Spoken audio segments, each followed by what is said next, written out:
शाह मोहम्मद तांत्रे साहब, श्री मंजीत सिंह साहब, हमारे प्रोविंशियल प्रेसिडेंट, वाइस प्रेसिडेंट। आज मुझे पर्सनली बड़ी खुशी हुई है क्योंकि ये सारे मेरे एरिया के लोग हैं और आज यहाँ पे इनको देख के मेरा दिल बड़ा खुश हुआ।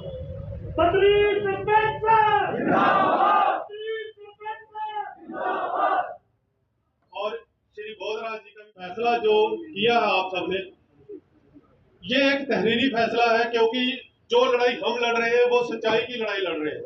हमने किसी को धोखा नहीं दिया, हमने किसी से गलत वादा नहीं किया, हमने जो वादे किए उसको पूरा करने के लिए हम अपनी जी जान से कोशिश कर रहे हैं। बनाई उस वक्त हालात ये थे कि जो हमारे लीडर, जिनको हम अपने लीडर समझते थे, वो सारे दुबक के बैठ गए थे। ज्यादा लंबा नहीं जाऊंगा, थोड़ी सी बात करूंगा, आपका ख्याल रख सके। फिलहाल मैं ज्यादा ना जाता हुआ ज्वाइनिंग प्रोग्राम के लिए हम शुरुआत करेंगे। मैं श्री बोधराज जी से रिक्वेस्ट करूंगा। सरपंच बद्रीनाथ शर्मा जिंदाबाद, सरपंच बद्रीनाथ शर्मा जिंदाबाद, बद्रीनाथ सरपंच साहब जिंदाबाद, जय जयवर बद्रीनाथ शर्मा जिंदाबाद, सरपंच बद्रीनाथ शर्मा जिंदाबाद, सरपंच बद्रीनाथ शर्मा जिंदाबाद, सरपंच बद्रीनाथ शर्मा जिंदाबाद, बुखारी साहब जिंदाबाद, बुखारी साहब जिंदाबाद, अपनी पार्टी जिंदाबाद, अपनी पार्टी जिंदाबाद। लो सर बद्रीनाथ जी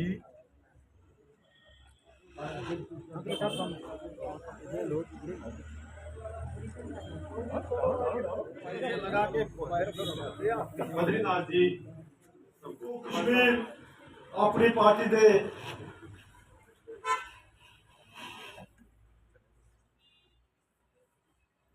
प्रेसिडेंट साहब जनाब बुखारी साहब, जनाब वाइस प्रेसिडेंट मैनू आशीर्वाद दिओ कि असी एक जड़ी 25 साल की जड़ी पिछे लड़ाई है जिहदे नाल असी जदोजहद करते रहे, संघर्ष किया पिछले सारे 25 साल तू मेरे नाल साथी बन के रहे हो। तुसी दूसरा घर कोई नहीं देखा, लेकिन मैं कांग्रेस गया, तुसी मेरे नाल कांग्रेस के हो। अज मैं स्पष्ट गल्लां करांगा जनाब बुखारी साहब, क्योंकि मन में कुछ नहीं है मगर सोच बड़ा विचार जी है वो मन में 25 साल की तरफ जी लैके असीं चल रहे। सरदार मंजीत सिंह जी मेरे बड़े भाई है ना, इन्हां नाल भी काम करन दा मैनूं बड़ा मौका मिलिया। साडे आदरणीय और बोधराज जी मेरे हम उम्र और मेरे साथी रहे, और असी बोधराज जी और मंजीत सिंह जी असी सारे 20-25 साल को अपना संघर्ष जारी रखा। और बुखारी साहब अज मैं जनाब नूं अज ज्यादा भाषण करने का वक्त नहीं है, मगर मैं जनाब नूं यकीन दिवाना इस गल का कि असी ईमानदार और वफादार लोग समझना। अज कांग्रेस की जी दुर्दशा हो रही है और बाकी पार्टियां की PDP की और NC हो रही है, और मैं समझना कि यानी दुर्दशा नहीं हो सकती सी।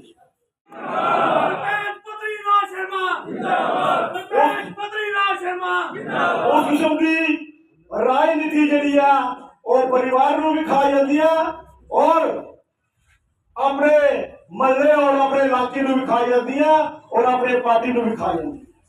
आज जरूरत है सर, आज जरूरत है जी पार्टियां जिंदियां ना उन्होंने फर्स्ट लाइन ते सैकंड लाइन तैयार तो थर्ड लाइन तैयार करने की जरूरत है। पार्टी के अंदर मजबूती पैदा करनी है ते फर्स्ट लाइन तो यही है। तुम सारे लोग बैठे हो जेडे इधर लोग बैठे ने ना, ये सैकंड लाइन ते थर्ड लाइन इन्होंने भी मौका मिलना है। बहुत ही ग्राउंड के नाल जुड़िया वर्कर है, ग्राउंड के नाल जुड़िया साथी है। और मैं कहना चाहना बद्रीनाथ जी नूं कि इस पार्टी से तुहानू मान सम्मान मिलेगा, तुहानू इज्जत मिलेगी, जो तुसी सोचा भी नहीं होएगा उससे तो ज़्यादा इज्जत तुहानू मिलेगी। जम्मू कश्मीर अपनी पार्टी दे विच जिहड़ा काम करने वाला साथी है उन्होंने किसी भी तरीके नाल पिछे नहीं रखा जाएगा। मेरे दोस्तों साथियों, मैं 2-3 गल्लां करनियां ने क्योंकि इसके बाद ਅਲਤਾਫ ਸਾਹਿਬ ਦੇ ਤੁਸੀਂ ਵਿਚਾਰ ਸੁਣਨੇ ਨੇ। ਮੈਂ ਸਿਰਫ ਇਹ ਕਹਿਣਾ ਚਾਹੁੰਦਾ ਕਿ ਇਹ ਜੰਮੂ ਕਸ਼ਮੀਰ ਜਿਹੜੀ ਰਿਆਸਤ ਹੈ, ਇਹ ਮਹਾਰਾਜਾ ਰਣਜੀਤ ਸਿੰਘ ਦੇ ਸਮੇਂ ਤੋਂ ਲੈ ਕੇ, ਜਦੋਂ ਮਹਾਰਾਜਾ ਰਣਜੀਤ ਸਿੰਘ ਪੂਰੇ ਪੰਜਾਬ ਦੇ ਵਿੱਚ ਉਹਨਾਂ ਦਾ ਰਾਜ ਸੀ, ਉਸ ਦੇ ਬਾਅਦ ਜਦੋਂ ਡੋਗਰਾ ਰੂਲਰ ਆਏ ਮਹਾਰਾਜਾ ਗੁਲਾਬ ਸਿੰਘ ਤੋਂ ਲੈ ਕੇ ਮਹਾਰਾਜਾ ਹਰੀ ਸਿੰਘ ਤੱਕ, ਇਹ ਆਜ਼ਾਦ ਰਿਆਸਤ ਸੀ। ਇਹ ਅੰਗਰੇਜ਼ਾਂ ਦੇ ਵੀ ਗੁਲਾਮ ਰਿਆਸਤ ਨਹੀਂ ਰਹੀ।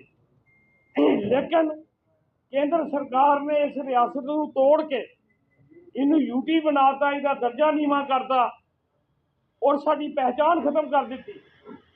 ਔਰ ਜਿਸ ਵੇਲੇ ਇਹ ਸਟੇਟ ਤੋੜੀ, ਉਸ ਵੇਲੇ ਸਾਰੇ ਲੀਡਰ ਜਿਹੜੇ ਨੇ ਉਹ ਚੁੱਪ ਕਰਕੇ ਕੌਮਾਂ ਦੇ ਵਿੱਚ ਆਪਣੇ ਘਰ ਬਹਿ ਗਏ। ਲੋਕਾਂ ਦੀ ਗੱਲ ਕੋਈ ਨਹੀਂ ਸੀ ਕਰ ਰਿਹਾ। ਆਮ ਲੋਕ ਜਿਹੜੇ ਨੇ ਉਹ ਡਰੇ ਹੋਏ ਸੀ ਕਿ ਸਾਡੀ ਜ਼ਮੀਨਾਂ ਨਿਕਲ ਜਾਣਗੀਆਂ, ਸਾਡੇ ਬੱਚਿਆਂ ਦੇ ਰੁਜ਼ਗਾਰ ਚਲੇ ਜਾਣਗੇ।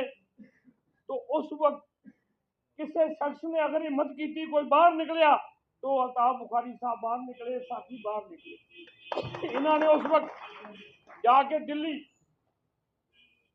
केंद्र सरकार के नाल गल की, मोदी साहब नाल गल की कि तुसी जो जम्मू कश्मीर दे विच कर रहे हो ये ठीक नहीं कर रहे। जे साडे बच्चों दी नौकरियां तुसी बाहर दे लोकां नूं दे दोगे तो साडे बच्चे कित्थे जाणगे? इत्थे अगे इतनी बेरोजगारी है ते अल्ताफ साहब नूं क्रेडिट जांदा है। ये इन्हां दे इंटरवेंशन दे नाल अज अगर जम्मू कश्मीर दे बच्चों नूं स्टेट दीयां सारियां नौकरियां मिल रही हैं तो सिर्फ और सिर्फ जम्मू कश्मीर अपनी पार्टी के कारण मिल रही हैं। अगर तुहाड़ियां ज़मीनां सुरक्षित ने, नहीं तो उस वेले जो 370 टुट गई, तुसीं जानते हो कि स्टेट सब्जैक्ट खत्म हो गया। जिहड़े रियासत ही नहीं रही तो रियासती बछिंदे का की मुल रहा। लेकिन अल्ताफ बुखारी साहब नूं क्रेडिट जांदा, इन्होंने लड़ के ये गल कही कि बाहर के लोग नहीं आने, इत्थे डेमोग्राफी चेंज नहीं होनी चाहिए। तो एक क्रेडिट अल्ताफ बुखारी साहब नूं जांदा है कि अल्ताफ बुखारी साहब ने ये आर्डर कढ़वाया, ये डोमिसाइल तुहाडे तां बने। और इन्होंने उस वेले कहा कि इनू 50 साल का करो। कह लगे जिले तुहाडी उत्थे दी इलैक्शन होएगी, उत्थे दी सरकार जिहड़ी है वो आर्डर पास करके 15 की बजाय 50 साल का कर लो। तो मैं साथियों कहना चाहना कि जम्मू कश्मीर अपनी पार्टी ने सच की राजनीति की, लेकिन साढ़े विरोधियों ने लोगों के विच गलतफहमियां पाइयां। किसी ने कहा ये फलाने के एजेंट ने, फलाने के एजेंट ने, लेकिन अज तुसीं देख रहे हो ये लोग खुद उन्होंने एजेंट बने हैं। अज नैशनल कॉन्फ्रेंस और बीजेपी ये आपस दे विच एक ड्रामा जिद्दां हुंदा ना, ये उन्होंने गालां करदे हो, इन्होंने गालां करदे ते लोकां नूं बुद्धू बना रहे, लोकां दे काम कोई नहीं करदे। बद्री जी नाल आए और मैं जानना बद्री जी मेहनती आदमी ने, तुहाडी खिदमत करते हैं। 2-3 बार तुहाडे इलाके दे विच सरपंच तुसीं इन्हां नूं चुनिया, इन्हां नूं जिम्मेवारी दित्ती है। मैं तुहानूं कहांगा जिथे तुसीं जुड़े हो, जिथे जिथे तुहाडी अगे पिछे रिश्तेदारी है, जिथे जिथे तुहाडे जान पहचान है, तुसीं उस सारे एरिए दे विच जनाब गुलाम हसन जी इस्तेकबाल करता हूँ और आप सब लोगों का कि आज आपने हमारी पार्टी में शमूलियत की है।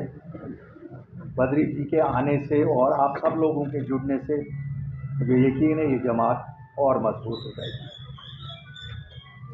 गोदरा जी का भी शुक्रिया, इन्होंने मेहनत इस पर की। मंजीत जी तो लगे ही रहते हैं। और अगर जम्मू में किसी ने इस जमात को जिस दिन से बनी है आज तक चलाते भी रहे हैं, और यही वो मंजीत सिंह जी को उसका पूरा क्रेडिट जाता है। मैं आप लोगों को बहुत कुछ नहीं बता सकता कि नहीं साहब हम ये करेंगे वो करेंगे। करना तो आपने है, करना आपने है, क्योंकि जिन लोगों को हमने 75 साल से इस रियासत की जिम्मेवारी दी, बाकी और छोड़िए वो क्या हमारे लिए करते, वो तो रियासत भी नहीं बचा सके।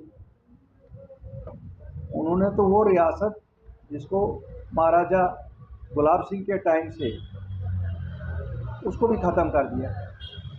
और करवाया किन से? जो कहते थे हम हमदर्द हैं। अब मुझे ये पता नहीं है किस किस्म की हमदर्दी वो जमातें हमें कहते हैं कि हम जम्मू कश्मीर के हमदर्द हैं। भला मैं खुदा न करे बद्री जी का नाम ही ख़त्म करूं तो बद्री जी का मैं हमदर्द कैसे? उल्टा तो जितना मैं इनका नाम बढ़ाऊंगा तो वो हमदर्दी हुई। आप सब जब यहाँ आज इनके साथ आए तो इनका नाम बढ़ाने के लिए आए ना, नाम ख़त्म करने के लिए तो नहीं आए। अभी तक मुझे ये समझ नहीं आई है मोदी जी कम से कम हमें ये बताइए इसमें हमारा भला क्या था। आपका भला तो इसमें निकला कि आपकी अना थी कि 370-35A को ख़त्म करना है। बिल्कुल आपने किया, एक वादा अपने लोगों से किया था, अच्छा किया शायद आपके हिसाब से, हमारे हिसाब से तो कोई अच्छा नहीं हुआ। लेकिन हमारी रियासत क्यों ख़त्म की? हमको यूटी क्यों बनाया? हमारे 2 हिस्से क्यों किए? मुझे लगता है शायद उनको लगता है कि जितना कमज़ोर किया जाए हिंदुस्तान के ताज को, उतना उनकी हुकूमत। सरकार में थे, आज भी आप एमएलए हो, और बिल्कुल यूटी है, सेंट्रल गवर्नमेंट के मातहत है, होम मिनिस्टर साहब के मातहत है। आप निकालो, लिस्ट निकालवाओ, क्यों नहीं निकालवाते हो? पता लगे सबको किसके पास है ज़मीनें।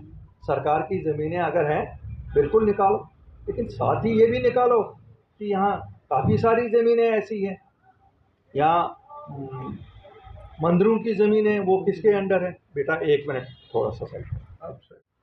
हर एक चीज़ में आप नुक्स देखते हैं, लेकिन वो एक कहावत है, मुझे काफ़ी मेरे साथी यहाँ हैं, कहते हैं जिते साड़ा नूर जमाल कवा कोता सब हलाल। जहाँ इनकी अपनी बात है तो सब हलाल ही हलाल हो जाता है। मैं बद्री जी का बहुत शुक्रिया अदा करता हूँ, लेकिन बद्री जी को एक चीज़ आज बताना चाहता हूँ कि ये ज़ीरो पे जमात है, ये ज़ीरो से शुरू करने वाली जमात है। ऐसा नहीं है, न हम वो सियासत करते हैं कि लोगों के पास जाके मीठी बात करेंगे, झूठ बोलेंगे। हमारा तो ये है कि ये खिदमत है, फी सबिलिल्लाह। खिदमत करो लोगों की, सच बोलो, और उस सच से ही हम लोगों को भी कुछ फ़ायदा पहुंचा सकते हैं, खुद को भी फ़ायदा पहुंचे। हमारी खुदगर्जी है सच बोलने में। मैं आपको ये नहीं बताऊंगा कि हमारी सियासत है, नहीं, हमारी खुदगर्जी है। 70 साल, 80 साल, 90 साल जाना वहीं है, और वहाँ कम अज़ कम ऐसे हो के तो खड़े हो जाएं कि हमने आपकी मखलूक को सच बोला। ठीक है, उन्होंने यकीन नहीं किया, नहीं किया। आज मैं देखता हूँ हमारी सियासी जमातें, हम लोग 5 साल सोए नहीं घरों में। मैं आपको सच बताऊं, हम जितनी ये जमात मेरे साथ थी बुरी तरह से हार गए। हारे क्यों? हमें कहा गया ये दिल्ली के एजेंट है। तो भाई हम दिल्ली के एजेंट क्यों बनेंगे? मुल्क वो हमारा, वो गुजरातियों का थोड़ा ही मुल्क है, हम उनके एजेंट क्यों बने? बल्कि वो हमारे एजेंट है। जब जम्मू कश्मीर है तब दिल्ली है, जब जम्मू कश्मीर नहीं होगा दिल्ली नहीं होगी। गुजरात से दिल्ली नहीं बनती है, वरना आज़ादी 1947 में मिली थी। जम्मू कश्मीर की ज़रूरत क्यों पड़ी? क्यों स्पेशल स्टेटस देने की ज़रूरत पड़ी? गुजरात को तो नहीं दिया। सवाल है उनसे, इसलिए हम उस खित्ते से हैं जिसकी वजह से ये मुल्क है। और अगर वो ये सोचते हैं कि कोई ये हमें कहेंगे दिल्ली के एजेंट है, भाई हम तो अपने मुल्क के एजेंट हैं, क्यों नहीं? मेरा सिपाही जानता है, मेरा ये साथी जानता है जो आरएसपुरा में पहली गोली पाकिस्तान की खाता है, जो पहला गोला आता है सीने पे लेता है। मुझे क्या कोई कहेगा दिल्ली वाला कि मैं आज़ादी, या यूपी वाला कि मैं आज़ादी की जंग लड़ रहा हूँ? क्या उसने मुल्क के लिए किया? कुर्बानी कितना हम जानते हैं, पुंछ वाले जानते हैं, कुटवा वाले जानते हैं, करना वाले जानते हैं, राजौरी वाले जानते हैं, उड़ी वाले जानते हैं। लोग तो कारोबार करना जानते हैं, ताजमहल लोगों को दिखाना जानते हैं, दिखाते रहे। हम में शक्ति भी है, क्षमता भी है कि हम इस मुल्क का दिफा करेंगे और इस मुल्क को आगे भी चलाएंगे। और हमें कोई ये दर्श नहीं दे सकता है नेशनलिज्म का। हम नेशनलिस्टिक लोग हैं, गिने चुने हो सकते हैं जो आपकी सियासत के काम आते हैं, जिनसे आप वैसे बयान दिलाते हो जिससे आपको फिर वोट बटोरने में आसानी होती है। जम्मू कश्मीर के लोग कम्युनल नहीं हैं, हमारी एकता मजबूत है। ये कितनी ही कोशिश करें जम्मू को कश्मीर से और कश्मीरियों को जम्मू से लड़ाने के, ये कामयाब नहीं होंगे, क्योंकि वो लोगों ने लड़ना है और लोग जानते हैं कि हमारी भलाई अमन अमान में, भाईचारे में। मैं एक बार फिर बद्री जी का और आप सब लोगों का शुक्रिया अदा करता हूँ। साथ साथ मिलकर कदम से कदम मिला के इस जमात को मजबूत करेंगे इंशाअल्लाह। लोगों के लिए बहुत शुक्रिया।